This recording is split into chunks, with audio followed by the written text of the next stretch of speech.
Hi, everyone. Welcome to day 5 of the Learn How to Study Abroad in 30 Days series. In today's video, we are going to be talking specifically about choosing your study abroad program, looking at cultural fit specifically, and also talking a bit more about common application processes. So you'll definitely want to stay tuned for that, get out a pen and paper, and take some notes. We're going to head into the video now. So for day 5 of the program, we are going to be talking a bit more about cultural fit and also how you actually go about thinking about that when you choose a program. So choosing your program, where to start. So you already are on a great start if you have found this series, because it means that you are thinking about it. Perhaps you are in the middle of deciding between 2 different programs, which is a great place to be, but can also be very stressful. So one of the things that I always like to highlight to students, as we've been talking about in the past 4 days of the program, is that there's no right or wrong answer, and that this is your study abroad adventure. It's your opportunity to do something that is really very powerful, and something also too that I don't think a lot of students realize is not something that most students do. The majority of students, whether they be in high school, secondary school, college, university, graduate school, never study abroad. So it is still a bit of an exclusive club, and there are a variety of reasons for that. But I just want you to keep in mind that there's no certain way to do it. So just kind of get whatever you see on social media or wherever on YouTube out of your mind, that this is your journey and this is your opportunity. And part of the reason why I feel so passionate about this and that I want to put this series together is because I want students to be able to get it right, because I've worked with so many students who have gotten it wrong in a lot of ways, where, they really thought they had it figured out, and then they find me because they're trying to go through sort of the post-study abroad moratorium of figuring out what they want to do with their career, and I help students with that as well.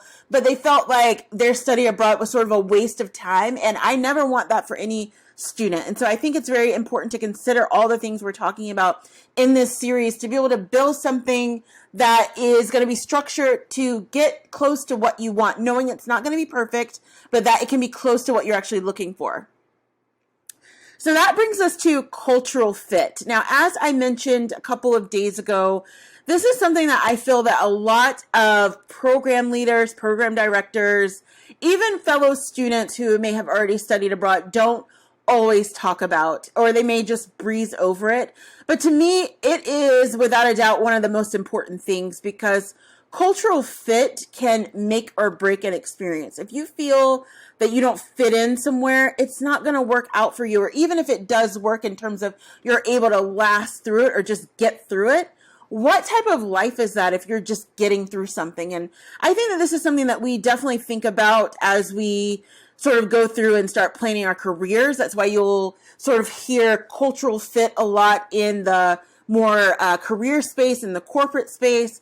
But it's important in every part of our life. I mean, you wouldn't necessarily want to date someone or marry someone if you didn't feel like they were a fit for you, if they were a cultural fit for you in terms of your beliefs, your values, what you find important. Study abroad is no different than that. Wherever you are planning to go, you want to make sure that the location, that the values of the particular place, even that the values of the program are going to be important to you. So I always like to point it out in terms of macro cultural fit and then micro cultural fit. So macro cultural fit is going to be overall fit. So I know that I used this example a couple of days ago when I was talking about the fact that maybe you are someone who you are socially more progressive, and maybe you are not as religious as a lot of people, and the things that you are interested in are going to be a lot more just, maybe out of the scope of what tradition is. And so going to a place like the Middle East to study abroad may not be the best fit for you, because in that part of the world, things are a lot more conservative, they're a lot more traditional, and people tend to do things a certain way, and it may not be the way that you're thinking, and it may not be as forward thinking as you would like. And so again, while either side is not wrong, it just means that that's not going to be a best cultural fit for you. And while you may be obsessed with the idea of going to a place like that, you want to think about what's going to work best for you, and vice versa, no matter what it is. I was just using that as an example, but you need to think about what is going to work out the best for you culturally. So that's like on a macro level of just overall culture. Then you have the micro culture. So this is more or less getting into the weeds of your program. So with your program, let's take, for example, with housing. Does your program require that there's 8 people living in one space? There are some programs like that where everyone kind of has to live together.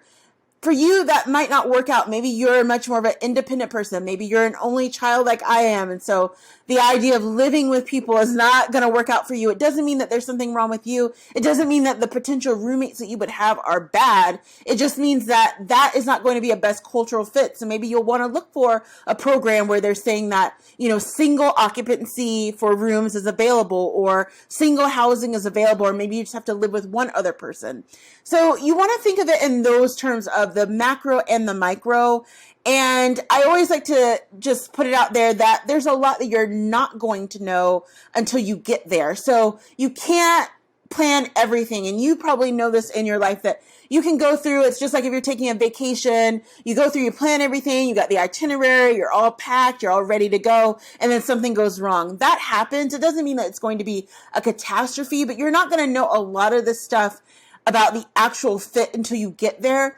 But there's so much that you can do beforehand to mitigate things that would have been an issue. So if there are, full stop things that you are not interested in, or things that you feel that are not going to work for you, you want to make sure that you're very clear on that before you go through the process of applying to a program, trying to go to a place that is not going to be the best fit for you. So I always like to start there and let students know that it's important to think about cultural fit, because it matters and it can impact so much more of your program experience.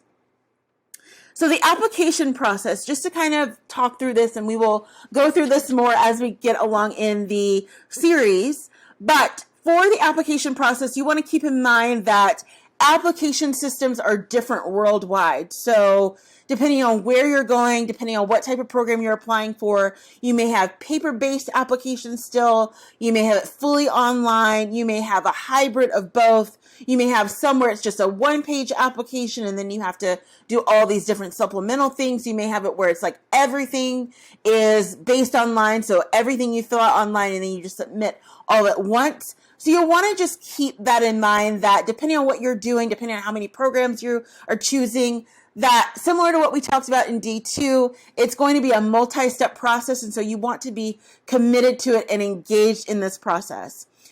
6 to 12 weeks is the average time of receiving a decision. It could be less than that. It could be longer. It really just depends on where you're applying, how many students they have applying. But you'll want to just keep that in mind that, for example, I know that for a lot of students out there, if you're applying to, let's say, 3 programs and you hear back from one really quickly, but that may be one that was just kind of, oh, it's okay if I get in, but the one that I really want to hear from, I may not have heard from them.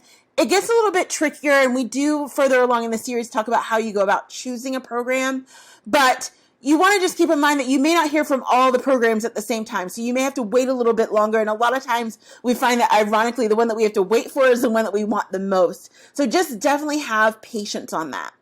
Last but not least, just thinking about the fact that applications include multiple elements and should be done without rushing. So whether this be your essay, which we're going to talk about in a future module, or gathering transcripts, or gathering your letters of recommendation, whatever it is, that it definitely is a multi-step process. So you're going to have patience, and you're also going to have the grit, need to have the grit to get through it and to push through. So just keep that all in mind as you start going through this process of thinking about that cultural fit importance, and then also starting to think about the application process and what that's going to look like for you, because it's going to be rough. There's going to be some rough patches in there as you have to wait for things and try and gather things. It can be really intense. And so you'll want to start preparing yourself for that now as you get going in this process and get moving forward towards accomplishing your study abroad journey dreams.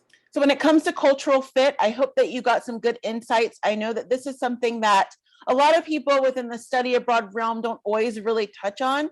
But as I mentioned in the module, I think it's very important to actually have a realistic conversation about this, because it's only going to help you in the long run and help you to be able to find a program that will work best for you, not just based on what you're interested in, but also your personality and what you actually want to do. You're going to be spending a lot of time working on this. You're going to be putting a lot of money towards it. And so I want to make sure that you're finding a program that's going to work best for you and your goals. If you have not had a chance to download my free e-guide, please head into the description box and do that. It is completely related to finding your perfect program, and it is going to give you a bit of an idea of which type of program might work best for you, similar to what we discussed in day 4. So definitely go ahead and check that out, and I will see you tomorrow for day 6.